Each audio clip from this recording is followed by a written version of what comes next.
Airlines are joining the fight against coronavirus. We received our very first COVID-19 vaccine shipment from one of our logistic partners. We've been ready. We've been working on this for many months. The long wait for a vaccine may be over, but distributing them to 7.8 billion people around the world is the next big challenge. In the US, the population is roughly 330 million people. Both the Pfizer and Moderna COVID-19 vaccine require 2 doses. Delivering the COVID vaccine is being called the biggest logistical challenge in a generation. It's a global public health event that involves a complex web of shipping and technology where every step matters. In the US, airlines have stepped up to become a crucial part of the supply chain, alongside logistic giants like UPS, FedEx, and DHL. Even though it's only one part of the journey, it's a critical one. DHL and McKinsey estimate vaccinating the world will require up to 15,000 flights. American, Delta, and United have been preparing since the summer and jumped into action hours after vaccines were approved for emergency use in the US. Airlines do carry pharmaceuticals and vaccines all the time. That's not new. This is new because of the scale. I mean, it's kind of been compared to World War II and the scale of it and how many different players and factories and other facilities are coordinating with one another at the same time because it's such an international crisis. Providing just a single dose to 7.8 billion people would fill 8,000 Boeing 747 cargo aircraft. This is the greatest undertaking that the logistics and supply chain industry will face, I think, in its modern history. The ability to be able to transport and the scale to be able to transport this level of vaccines, it's never happened before. Here's a look at just one part of the complex journey of a vaccine.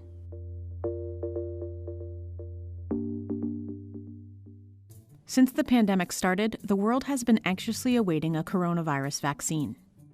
This is the day we've been waiting for. V-Day, right? Vaccine Day across America. But the scale and conditions on how these vaccines need to be transported have created massive logistical challenges for the air cargo industry. Operation Warp Speed, the program the U.S. government created to accelerate development, manufacturing, and distribution of COVID-19 vaccines, partnered with United Parcel Service and FedEx for vaccine distribution. FedEx and UPS, they're in the best position to carry the vaccines to that last mile, but they can't do it alone. So the rest of the supply chain will also play a part. Working along with the airlines will add additional capacity where we're required to distribute the vaccines. FedEx and UPS routinely rely on commercial airlines for support to fly goods their networks can't handle.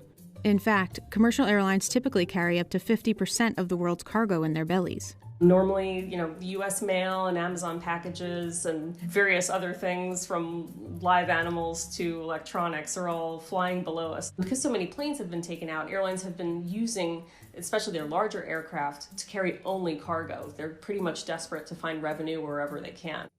In March of 2020, airlines were even transporting some cargo in passenger seats to help distribute PPE equipment at the beginning of the pandemic.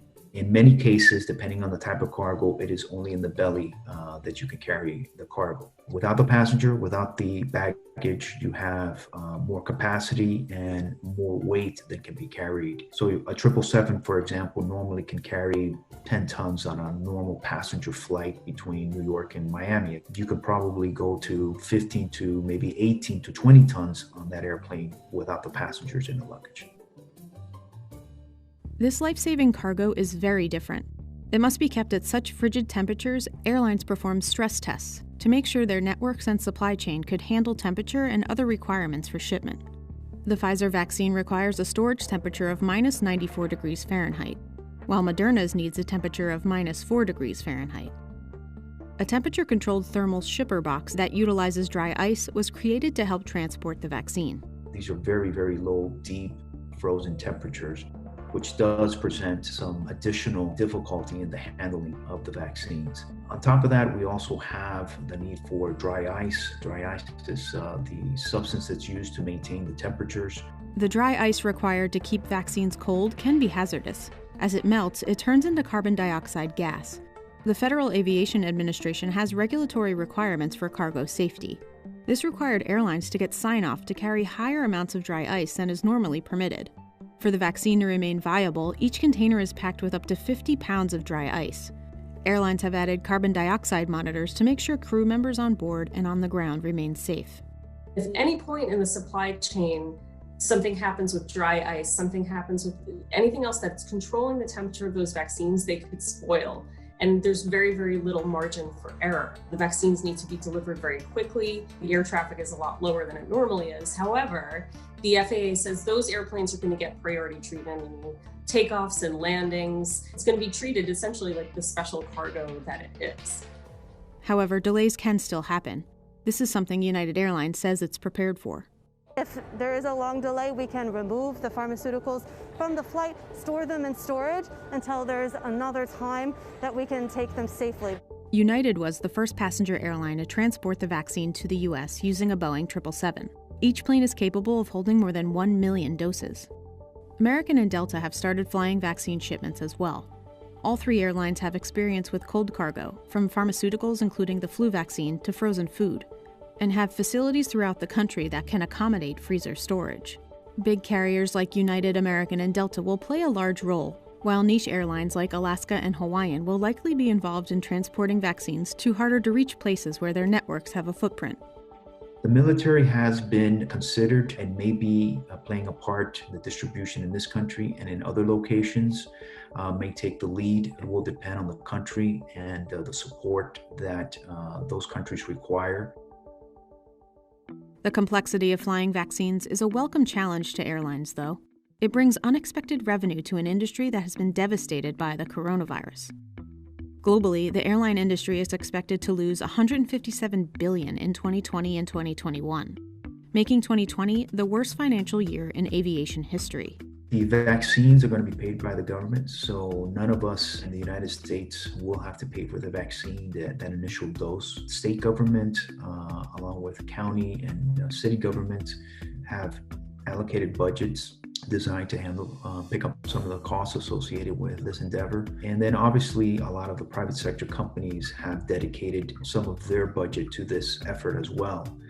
Airlines are getting paid to do this. So cargo revenue for US airlines, which generally don't have dedicated planes just for cargo, had always been a pretty small part of the business. The bulk of the revenue was coming from passengers flying on planes and other parts of the business. In the pandemic, all of that has kind of turned on its head. It's become more important to airlines in decades. E-commerce demand is there, there's international shipping demand, and because so many airlines have cut passenger flights back, because of the lack of demand, we lose that belly capacity of those passenger planes. So airlines are doing whatever they can to get money from cargo. Passenger traffic is estimated to be down 67% in 2020. That lack of demand means less aircraft. There's limited capacity, air capacity available today versus, a year ago, let's say. So that also is going to be a difficult challenge to meet, along with just remember that everything else has to move as well. We anticipate every pallet of vaccines will require about 25 to 30 pallets of accessories to go with that. It encompasses syringes and swabs and all the other accoutrements that go into a vaccination program. In October, FedEx said it was nearing capacity and encouraged customers to ship early to avoid delays in packages for the 2020 holiday season. COVID-19 restrictions and the emergency approval of COVID-19 vaccines has added more strain to the shipping industry. FedEx and UPS told a Senate Transportation Subcommittee that vaccines will receive priority over any other items. They're working on this 24/7. This is something that every logistics professional does on a daily basis, no matter where in the logistics chain you may fall, whether you're at an airline, a forwarder, a trucking company, even at an airport. The bottom line is it's about saving people's lives. And it could get people traveling again and help save the airline industry. The airline's other interest is getting that vaccine to as many people as possible, because their future pretty much depends on people getting vaccinated. Executives have said we see a return of people's confidence in booking travel again once those vaccines are widely out there and people are vaccinated. It's an urgent project pretty much for the airlines.